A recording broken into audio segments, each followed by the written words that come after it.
Well, hello, welcome back. You may have noticed, you may not have noticed, that I didn't put out a video last week, and I purposely did that because I felt like it was inappropriate to get on YouTube and talk about some food or drink that I had with the current situation that's happening and continues to happen.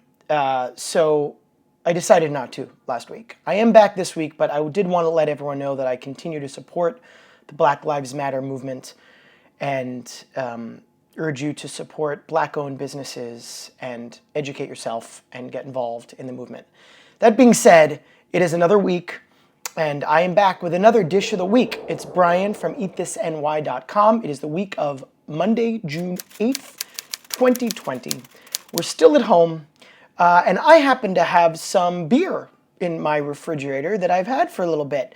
Before this all started, one beer in particular that I'm going to talk about today that I bought at one of my favorite breweries in New York that, believe it or not, I've not really written about or talked about on my blog.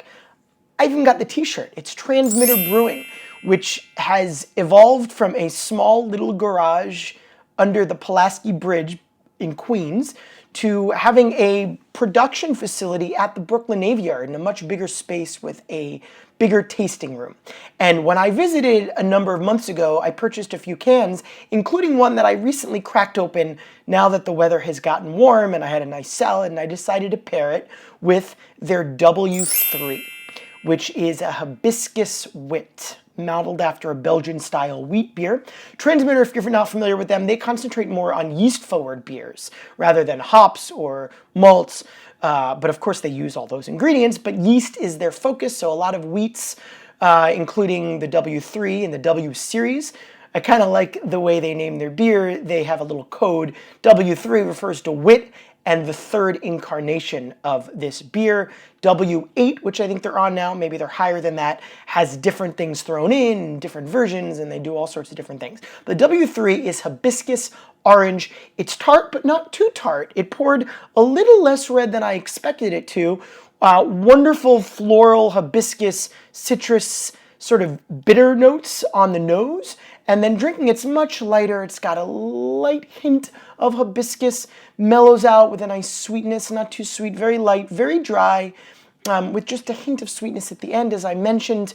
Definitely a great summery, orangey, weedy, yeasty beer. The kind of stuff I expect from Transmitter. Has a lot of body, a lot of complexity. So I recommend Transmitter Brewing. They are still open for delivery around New York and possibly pickup. So check them out. Thank you for joining me. If you enjoyed this video and like to see others like it, please subscribe. And I'll be back again next week with another dish of the week. Until then, eat this, New York.